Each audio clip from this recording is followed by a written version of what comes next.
China जो है वो गलवान घाटी से पीछे हटने को तैयार नहीं है। उसका कहना है कि हम एक ही शर्त पर पीछे हटेंगे जब भारत अपनी सड़क निर्माण कार्य को पीछे रोकेगा।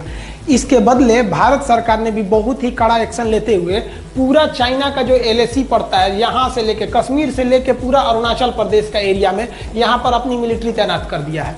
ये बहुत ही बड़ा सिचुएशन क्रिएट हो गया कि पूरे बॉर्डर पर फौज तैयार हो गई है और नेवी भी तैयार बैठी है नीचे से। तो समझते हैं गलवान घाटी को लेकर चाइना इतना सेंसिटिव क्यों है और दौलत बेग ओल्डी और सियाचिन से इसका क्या कनेक्शन है। देखिए, जो सड़क को लेकर विवाद चल रहा है ये काफी पुराना है। 90 के दशक में जॉर्ज फर्नांडिस थे, जो अटल बिहारी वाजपेयी जो प्रधानमंत्री थे तो वो रक्षा मंत्री थे। इन्होंने कहा कि जो चाइना से लगने वाले बॉर्डर एरिया है वो सेफ नहीं है, वहां स्ट्रेटेजिक सड़कों का बहुत ही अभाव है। स्ट्रेटेजिक सड़कें उन्हें कहते हैं जिस पर तोप, टैंक, कितने भी भारी व्हीकल्स को ले जाएंगे कोई असर नहीं करता है। बरसात हो, कितने भी खराब मौसम हो, कुछ प्रभाव नहीं पड़ता है। भूकंप के दौरान भी वो अपनी क्षमता को बनाए रखते हैं, अतः उन्हें आप कह सकते हैं कि हमेशा आपके लिए वो रेडी रहते हैं स्ट्रेटेजिक सड़कें।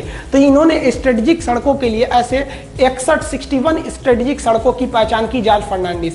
और आज जो विवाद इसलिए हो रहा है कि भारत सरकार का एक ऑर्गेनाइजेशन है बॉर्डर रोड ऑर्गेनाइजेशन BRO, उसने 75% सड़कों को कंप्लीट कर दिया है। ये सड़कें इतनी तेजी से कंप्लीट की गई कि जब अरुणाचल प्रदेश में इन सड़कों को बनाया जा रहा था तो वहां के गांव वाले अपनी जमीन को फ्री में दे दिया। हालांकि ऐसा कभी नहीं होता है, जब सड़क बनाए जाते हैं तो सरकार जमीन खरीदती है, लेकिन वहां के लोगों को सैल्यूट जो देश के लिए इतना सोचते हैं और अपनी जमीन फ्री में दे दिए कि हाँ यहाँ पे सड़क बनाइए ताकि हमारी आर्मी जा सके।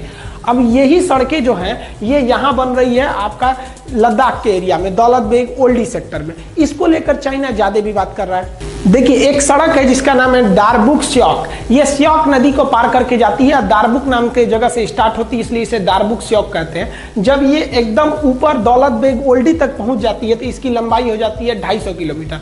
हम समझेंगे दौलत बेग ओल्डी क्या आता है। देखिए, ये इसमें जो हम रेड कलर से रंगे हुए हैं ये सियाचिन ग्लेशियर है। ये सियाचिन का एरिया है, ये इंडिया के कंट्रोल में है। उससे जस्ट पहले जो ब्लू कलर से कलर किए हुए हैं ये आपका दौलत बेग ओल्डी का एरिया। ये दोनों जरूरी है। सियाचिन ग्लेशियर दुनिया का सबसे ऊंचा युद्ध का मैदान है, तो वहीं दौलत बेग ओल्डी भारत या कह लीजिए तो दुनिया के सबसे बड़े युद्ध के मैदानों में से एक है। किंतु यहाँ पर एयरपोर्ट है, एयरफोर्स रहती है, तो ये हमको यहाँ पर तो फौज दुनिया में ये सबसे ऊंची बैठ गई और यहाँ पर आप कह लीजिए तो एयरफोर्स भी बहुत ही ऊंचाई पे बैठ गई। अब यहाँ से नीचे चाइना गलवान घाटी में अगर खड़ा रहता है तो चुपचाप वहां से बम मार दीजिएगा तो मर जाएगा। वहां से 9 किलोमीटर की डिस्टेंस पे, ज्यादा दूरी वहां पे नहीं है। हाइट की वजह से चाइना को यहाँ बहुत ज्यादा घाटा लगेगा, लेकिन ये सड़क उसमें बहुत ज्यादा भारतीयों को एडवांटेज देती है। तो ये रेड वाला आपका एरिया हो गया सियाचिन और ये ब्लू वाला हो गया आपका दौलत बेग ओल्डी। ये जो सड़क जा रही है आपको, इस सड़क का ही नाम है दारबुक स्योक। ये स्योक नदी को पार करके जा रही है। अब ये जो सड़क जा रही है इस सड़क से चाइना को दिक्कत नहीं है। दिक्कत कब चालू हुआ, जब भारत ने इसी सड़क का एक लिंक खोल दिया इस साइड में, और ये जो लिंक था वो लिंक चला गया गलवान घाटी की ओर। अब बताइए, ये गलवान घाटी से केवल 9 किलोमीटर है। अगर ये सड़क नहीं रहती तो इस सड़क के अभाव में भारतीय फौज को गलवान घाटी में पहुंचने में 8 घंटे लगते, लेकिन इस सड़क के बन जाने के बाद वहां पहुंचने में केवल 35 मिनट समय लगेगा। अब बताइए, 8 घंटे की जगह आधे घंटे में अगर फौज पहुंच जाए तो वहां भारत के फेवर में हो जाएगा युद्ध। इसलिए चाइना कह रहा है कि हम तभी हटेंगे जब आप ये सड़क को काम रोकेंगे तब। अब इंडिया का ये सोचना है कि अगर आज हम सड़क रोक लिए तो कल तो तुम युद्ध के मैदान में भी कूद जाओगे और हमारी सड़क नहीं बनी रहेगी तो हमको घाटा लग जाएगा, क्योंकि चाइना का वादा उतना ही टिकता है जितना चाइनीज सामान टिकते हैं। भारत सरकार ने चाइना को सबसे ज्यादा जो जवाब दिया कड़ा, वो पर्यटक को लेकर टूरिस्टों को कह दिया कि आप भी जाके घूम के आइए दौलत बेग ओल्डी कैसा है, आप भी जाके घूम के आइए सियाचिन ग्लेशियर कैसा है। अब विदेशी लोग आए, अब घूमने वहां चले गए। अब विदेशी जब आए तो उनको परमिशन कौन देगा घूमने का? इंडिया। ये भारत के लिए सबसे बड़ा प्रमाण पत्र हो गया कि भैया मेरा जगह है, तभी ना हम घूमने के लिए उनको वीजा दिए हैं। तुम्हारा रहता तो तुमसे पूछ के आते। अब वो देश का वीजा हमारे लिए एक तरह का प्रूफ बन जाएगा। अब चाइना इसको समझ रहा है कि भाई ये गलवान घाटी कितना इंपॉर्टेंट है। ये जो सड़क है ये 14,000 फीट की ऊंचाई पर बनाई गई है, 250 किलोमीटर लंबी है। पहले जब ये सड़क नहीं थी तो ये स्याक नदी को पार करना होता तो एक टेम्पोररी ब्रिज था, इस पे हैवी व्हीकल्स नहीं जा सकते थे। लेकिन 2019 में भारत ने इस स्याक नदी के ऊपर एक भारी भरकम परमानेंट ब्रिज बना दिया। इस ब्रिज के बनने के बाद आर्मी के भारी भरकम व्हीकल, तोप टैंक इत्यादि को भी ले जाया जा सकता है। अब वहां पर हथियार पहुंचाने में भी दिक्कत नहीं होगा, इसलिए चाइना को ज्यादा डर लग रहा है इसके वजह से, इन सड़क और पुल के वजह से। लेकिन वो खुल के नहीं कह रहा है, हम हिंदुस्तानियों को वो फंसा के रखा है, मीडिया के थ्रू दबाव बनवाना चाह रहा है कि गलवान घाटी को विवाद है। विवाद गलवान घाटी को है ही नहीं है, विवाद चाइना को इस बात का है कि ये सड़क को नहीं रोकेंगे तो गलवान घाटी होकर भी चाइना का नहीं रहेगा, क्योंकि हाइट से हम लोग 14,000 फीट की ऊंचाई से हम लोग आराम से देख लेंगे ओ चाइना क्या कर रहा है तुम वहां पर। युद्ध के मैदान में सोचा ईंटा चला के मार देंगे हम लोग। यहाँ चाइनीज गवर्नमेंट का प्रेशर उनकी आर्मी पर भी है, क्योंकि चाइनीज गवर्नमेंट के खुफिया जानकारों ने चाइनीज सरकार को बोला था कि भारत वहां बहुत ही खतरनाक सड़क बनाने जा रहा है। लेकिन चाइनीज गवर्नमेंट ने जब आर्मी से पूछा तो उनके आर्मी वालों ने कहा कि इतना भयानक भयानक पहाड़ है, वहां सड़क बनेगा कैसे? देख रहे हैं पूरा सीधे सीधे ढलान है, कहां से अच्छा सड़क बन पाएगा? इतना बड़ा बड़ा पहाड़ है, सड़क नहीं बन पाएगा। गवर्नमेंट आप टेंशन नहीं लीजिए, हम लोग है ना। दिक्कत कब हुआ? जब ये सड़क बनकर तैयार हुआ तब। देखिए ये सड़क ऐसा बना दिया, इंडिया वाले भी बताइए इतना भयानक सड़क बना दिया सब। अब इसमें जो सेना की जो गाड़ियां चलती हैं वो बुलेट ट्रेन की तरह भाग रही हैं सब। इन सड़क पर पानी भी नहीं लगेगा, क्योंकि जहां तक सड़क गई है वहां तक पैरेलल नाला लेके गया है, दोनों ओर से पानी भी नहीं लगेगी। स्ट्रेटेजिक सड़क इतनी भयानक लग गई कि चाइनीज सरकार अपनी आर्मी पे भड़क गई कि रे चोट्टा कहीं का, तो बोला था कि सड़क नहीं बनेगी, कौन सी बना दिया देख तो। अब युद्ध के मैदान में धड़ाक से फौज उतार देगा, तू लोग मुंह ताकते रहना। चाइनीज सरकार का उनकी आर्मी पर गुस्सा एक बात और से है कि ये जो दौलत बेग ओल्डी है, इस दौलत बेग ओल्डी पर जब भारत ने अपनी एयरफोर्स को उतारा था तो एएन नामक विमान को उतारा था। ये छोटा सा जहाज है, इसमें 30-40 लोग बैठते हैं। तो इस पर चाइनीज आर्मी ने कुछ खास एक्शन नहीं लिया था, कहा था 30-40 आदमी के जहाज में क्या होगा। लेकिन इंडियन एयरफोर्स ने एक और खतरनाक काम कर दिया। एयरफोर्स ने पहले तो उतारा ये छोटका विमान एएन नामक छोटा सा, और जब ये उतर गया सक्सेसफुली तो यहाँ उतार दिया अपना C-17 ग्लोब मास्टर और हरकुलियस नामक भारी भीषण विमान। ये विमान जो है ना भीम है एकदम, समझिए तो 70 टन उठा के उड़ जाएगा। एक हाथी 10 टन की होती है, 70 टन उठाएगा, 7 गो हाथी को लाद के उड़ जाएगा। इतना किसी भी मौसम में उड़ सकता है, पहाड़ के बीच में भी उड़ सकता है। आप इसे देखिए कितना खतरनाक लैंडिंग करता है। भारत ने जब दौलत बेग ओल्डी में अपना सबसे भयानक विमान C-17 ग्लोब मास्टर को उतारा तो चीन में खलबली मच गई, क्योंकि एक बहुत विशाल विमान है और इतने पहाड़ी वाले एरिया में इस विमान को उतारना एक तरह से काफ़ी चैलेंजिंग था। किंतु भारत ने इस बड़े भारी भरकम विमान को दौलत बेग ओल्डी में सक्सेसफुली उतार लिया।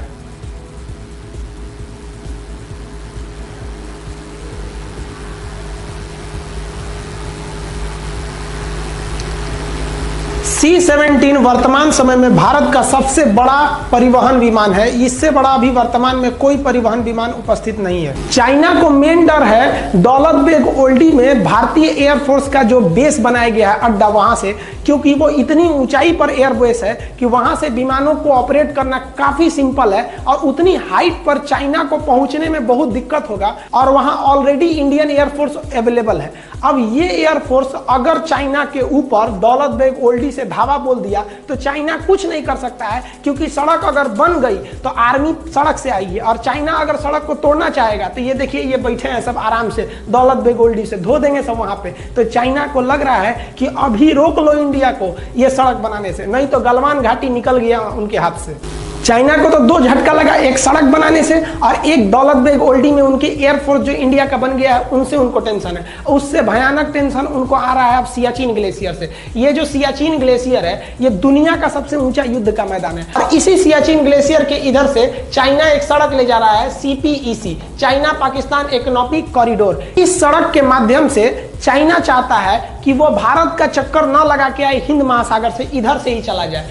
अब बताइए अगर इधर से इनकी ट्रक सामान जाएगा और भारत से युद्ध करके सोचेंगे उधर से चले जाएं, तो यहाँ हमारा सियाचिन ग्लेशियर है, युद्ध का मैदान दुनिया का सबसे ऊंचा, और यहाँ दौलत बेग ओल्डी में हम अपना हर एक विमान जहाज उतार के देख लिए। और सियाचिन ग्लेशियर में हम लोग ने हेलीकॉप्टर लैंडिंग हर एक चीज को करा दिया। वहाँ हेलीकॉप्टर नहीं उतर सकता था, जहाज नहीं उतर पाती थी सर, लेकिन भारतीय एयरफोर्स ने कर दिया। आप वीडियो में देखिएगा कि कैसे वहाँ लैंडिंग की गई। अब ये चाइना के लिए सरदर्द बना हुआ है, क्योंकि अगर भारत चाहेगा तो इस CPEC को बनने के बाद भी रोक सकता है सियाचिन और दौलतबेग ओल्डी के द्वारा। सियाचिन ग्लेशियर इतना दुर्गम एरिया है कि वहां सैनिकों को ऐसे जाना पड़ता है बर्फ में, जैसे मूवी वगैरह में जाते हैं लोग पहाड़ पर, और इतना कठिन जगह पे जाके वो लोग ड्यूटी करते हैं। लेकिन इंडियन एयरफोर्स ने उस सियाचिन ग्लेशियर पे अपना ध्रुव हेलीकॉप्टर उतार दिया, चीता उतार दिया, चेतक उतार दिया, MI हेलीकॉप्टर को बना रहा है, LCH हेलीकॉप्टर को बना रहा है। आप कहेंगे तो एयरफोर्स के जितने भी हेलीकॉप्टर हैं और विमान हैं उनका एक अलग वीडियो बना देंगे। और सियाचिन ग्लेशियर पाकिस्तान के कब्जे में चला गया था 1984 में, कैसे हम लोगों ने ऑपरेशन मेघदूत और ऑपरेशन राजीव द्वारा हम उसे वापस लेके आए थे, इसके लिए हम अलग वीडियो बना देंगे अगर आप कहेंगे तो भारत ने यहां पर अपना जो जहाज उतार दिया, इससे चाइना को एक बहुत बड़ा सरदर्द है कि इधर से जाएगा गलवान घाटी और उधर से जाएगा CPEC सड़क।